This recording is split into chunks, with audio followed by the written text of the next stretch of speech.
Congratulating and commending Beanie for winning the Best Asia Act Award. Talagang di na maawat ang ating Nations Girl Group na kamakailan lang ay kinilala sa Kongreso bilang isa sa mga nagbibigay karangalan sa ating bansa sa international stage.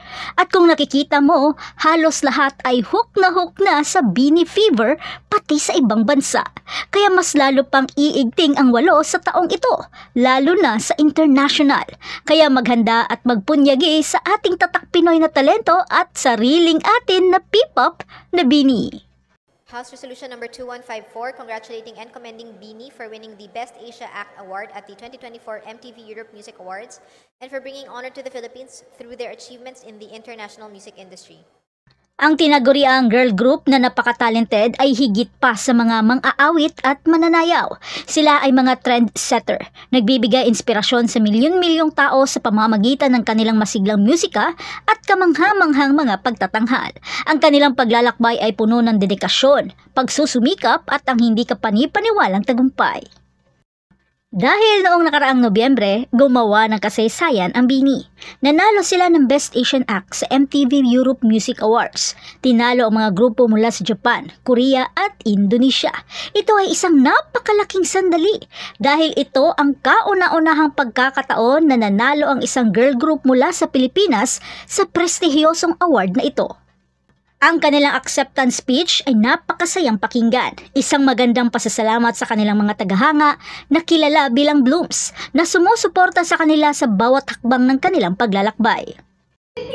Mabuhay! We are Beanie! And we're so thankful for winning the Best Asia Act in this year's MTV Europe Music Awards! At opisyal na pinarangalan ng Kongreso dito sa Pinas ang Beanie para sa kanilang hindi kapani-paniwalang tagumpay.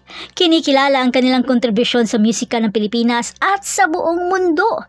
Talagang masasabi nating deserve nila ang parangal na ito. Ang tagumpay ng Beanie ay hindi lamang tungkol sa kanilang talento. Ito ay patunay sa kapangyarihan ng mga pangarap at pagsusumikap.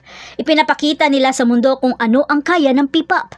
Nagbibigay inspirasyon sa isang bagong henerasyon ng mga artista at tagahanga. Sa ngayon, nag-e-enjoy pa ang Beanie sa kanilang mahabang bakasyon dahil sa mga susunod na buwan ay malawakang pagkilala na naman ang gagawin nila dahil isasagawa na ang Beanieverse World Tour 2025 na halos kalahati ng taon ang gugugulin nila sa ibang bansa upang magtanghal at ipakilala ang OPM music sa mga banyaga. Pero for sure, mamimiss sila ng mga Blooms. Kaya sa susunod na marinig mo ang pangalang Beanie, tandaan ang kahangahangang kwentong ito ng talento, dedikasyon at pandaigdigang tagumpay. At kung umabot ka sa videong ito, maaari mo bang i-comment sa ibaba kung bakit ka na-hook sa Beanie at paano nabago ng Beanie ang buhay mo. At huwag kalimutang mag-like, mag-subscribe para sa mas nakaka-inspire na mga kwento. Ayaw.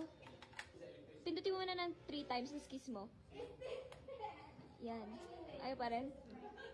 Lah, ba't kaya ganun? Feeling ko isang tembot muna, tas ano. Sige pa. Yan. Sige. Wala pa rin. Sige.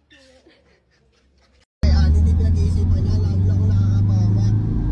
May choice ka. Choice mo magsalita kanina. Bakit mo sinabi kanina? Sana hindi ako nag-isip ngayon. Nagalit mo sa Maxnet. Mali ka na lang. Kung sa Eric din, nga lang pala, Disneyland. Bakit din magsalita?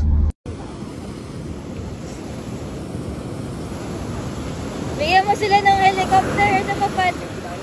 Drone shot, drone shot. Handa na ba kayo dito? Wait. Kailangan ko yung Oo. Go. Ma-drone shot! Kayo naman! Macho. Nakaganon! Nakaganon natin ba? Okay. Hindi, ito. Gusto ko may ibon. Ibon. Paano yung ibon? Pagkasan mo yung pagkakahirapan mo.